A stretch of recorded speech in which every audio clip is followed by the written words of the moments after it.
Provérbios capítulo 11, versículo 17. Ali vamos encontrar a palavra de Deus para nós esta manhã de terça-feira. Provérbios capítulo 11, versículo 17. Está escrito assim. Provérbios 11, 17, lê-se o seguinte: O homem bondoso faz bem a si mesmo, mas o cruel a si mesmo se fere. Palavra do Senhor. Em breve tempo, irmãs e irmãos, eu gostava de levar-vos à reflexão o tema Uma graça nas entrelinhas. Os irmãos podiam repetir, por favor, uma graça nas entrelinhas. Uma graça nas entrelinhas. Mais uma vez, uma graça nas entrelinhas. Uma graça nas entrelinhas. A expressão entrelinhas significa que todas as vezes que nós fazemos alguma afirmação, há sempre um espaço entre uma proposição e outra que fica por se esclarecer.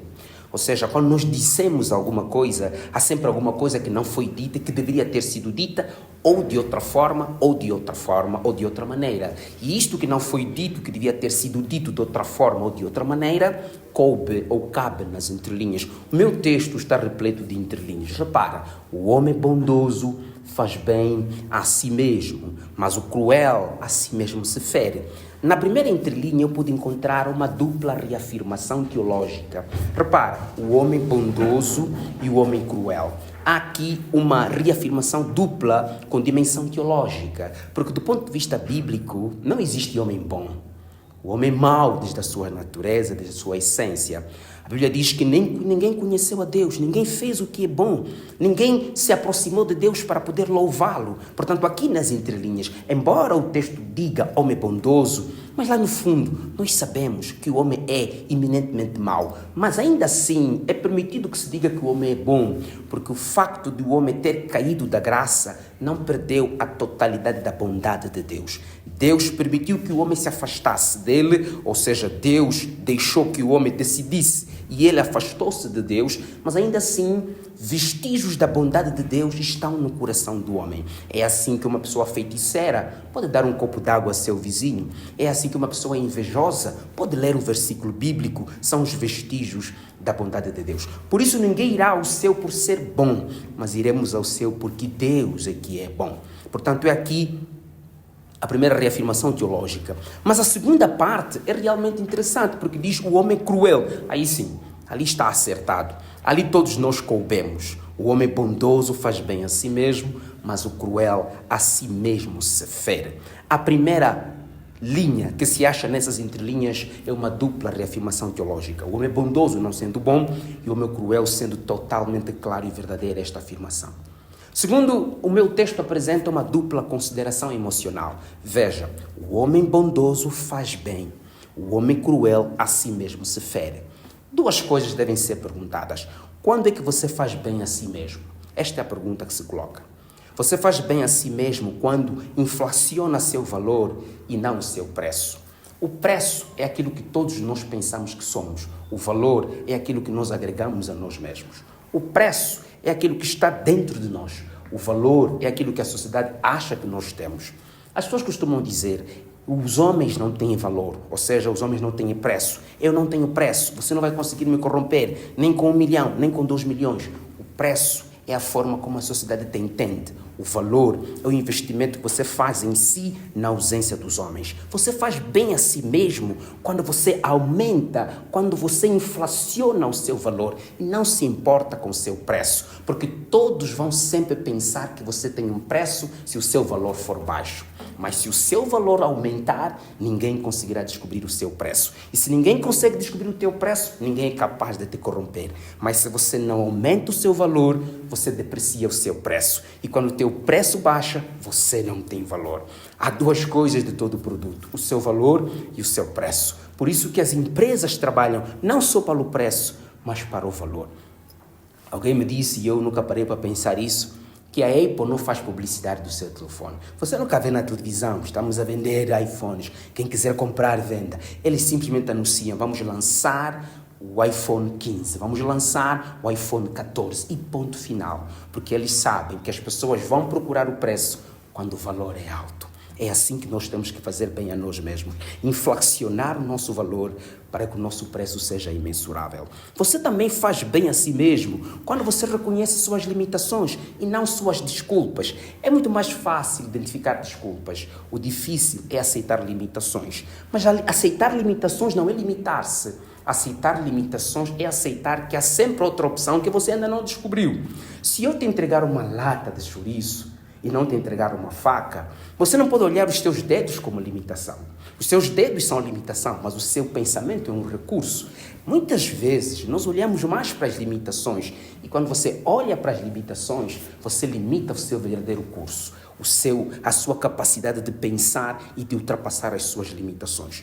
Deus deu-te limitações, mas você criou desculpas.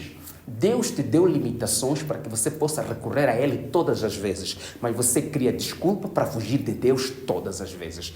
Jonas olhou para as desculpas, mas Deus conhecia as suas limitações. Deus disse, vai, prega a Nínive.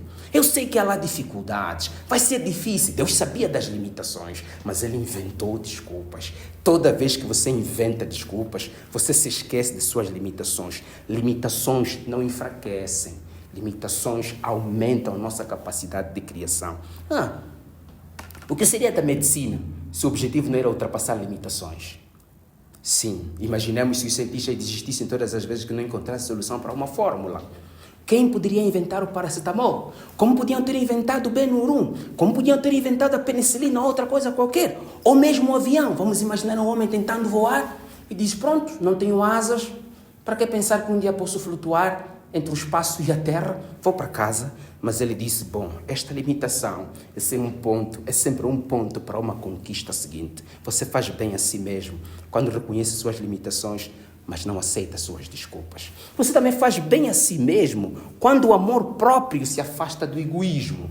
Repara, o meu texto diz, o homem bondoso faz bem a si mesmo, mas o cruel a si mesmo se fere. Cruel é o egoísta. O homem bom é aquele que ama a si mesmo. Há diferença entre amor próprio e egoísmo. Amor próprio, você trata de si. Egoísmo, você considera-se a si como único. Amor próprio te faz ajudar os outros, porque você sabe que ajudando os outros melhoras a si mesmo. O egoísmo te leva a pensar que a tua ideia criou o mundo, que as suas palavras são a única frase, que as tuas mãos são as mais fortes e que o teu pensamento é insubstituível. O egoísmo mata, o amor próprio te dá vida. O egoísmo vem de Satanás. Foi isso que levou os nossos primeiros pais a pecar. A nossa mamãe Eva estava passeando no jardim e Satanás incitou o egoísmo dela. Porque o egoísmo te afasta de Deus. O amor próprio te aproxima de Deus, sabendo que quando você se amar a si, você vai amar a cruz. Porque a Bíblia diz que aquele que não conheceu o pecado, Deus o fez pecado por nós. Então, a nossa mãe Eva foi aguçada no seu egoísmo.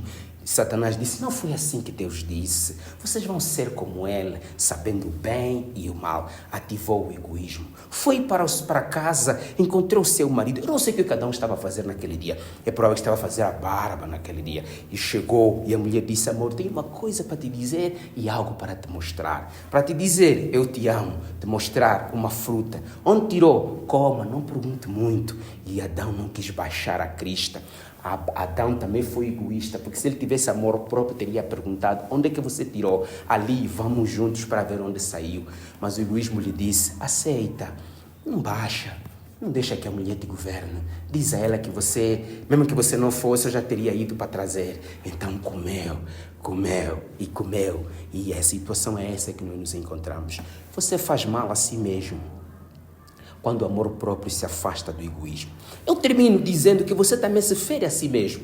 É interessante. A sociedade pensa que nós só ferimos aos outros, mas a maior desgraça acontece quando nós ferimos a nós mesmos. Quando você ofende alguém, primeiro você ofendeu a si próprio. Quando você despreza alguém, você primeiro desprezou-se a si próprio. Porque antes de você ser humano para outro, você é ser humano para você próprio. Então, quando você não vê a dignidade do outro, você pisou sobre a sua própria dignidade. Então, você faz mal a si mesmo quando você acha que já mandou ou já mudou o suficiente, mesmo faltando o necessário. Você precisa mudar o suficiente e não apenas o necessário. Há pessoas que apenas mudaram o necessário, mas falta-lhes mudar o suficiente. O suficiente para continuar a crescer e não apenas o necessário para sobreviver. Você também se faz mal a si próprio quando o seu intelecto fica estacionado no mundo em movimento. Repara, pega o seu carro agora e vá à frente do governo provincial e estacione o seu carro na estrada e põe as mãos no bolso. Depois de 2 minutos, eu te garanto, você será detido. Por quê? Porque você está a estacionar o carro numa via que está em movimento. Como você pensa que vai conseguir acompanhar a velocidade do mundo se o mundo está em movimento e o teu intelecto está estacionado? Como você acha que um carro estacionado pode levar passageiros? Como você acha? Até na escola de condução eu aprendi a diferença entre parar e estacionar. Parar é quando o motorista está dentro do carro e estacionamento é quando ele abandona o carro. A sua intelectualidade não só parou, provavelmente estacionou. Num mundo em movimento, você será, daqui a bocado, preso pela sociedade. Porque vão te perguntar, quais são as tuas novas habilidades? Você vai dizer, eu não tenho novas habilidades. Quais são as suas novas dimensões? Você vai trazer o certificado de há 15 anos. Eles vão soprar e vão dizer, até nós demos conta que isso tem poeira. Onde é que você vai levar isso? Habilita-te e não te firas a ti mesmo, sufocando o seu intelecto no mundo em velocidade. Bom, hoje não é domingo, mas quero dizer-vos que você fere a si mesmo quando Cristo deixa de ser a motivação para a sua vida. Alguém diz assim, eu vivo para os meus filhos, eu vivo para minha esposa, eu vivo para o meu esposo, eu vivo para sustentar minha família. Por isso ficamos cansados, por isso adoecemos. Porque quando você vive para a sua família, você quer ser super-herói e o teu corpo tem limitações biológicas. Quando você procura viver para a sua esposa, você vai sofrer todos os dias, porque ainda o livro que indica como agradar totalmente uma mulher, o autor começou a escrever no dia do jardim e parece que até agora só está no 1º capítulo. Você tem que aprender a viver para Cristo. Quando você vive para Cristo como motivação superior, então você vê Cristo nas pessoas. E quando Cristo não está nas pessoas, você leva Cristo para estas pessoas. Então você não vê pessoas, você vê Cristo traduzida em forma de pessoas. De tal sorte que, quando o teu modelo de ser cristão se perder, você vai perguntar aos outros como posso ser cada vez melhor. Aprenda isso e que Deus te abençoe e te guarde. Segure o seminário 217 e vamos terminar.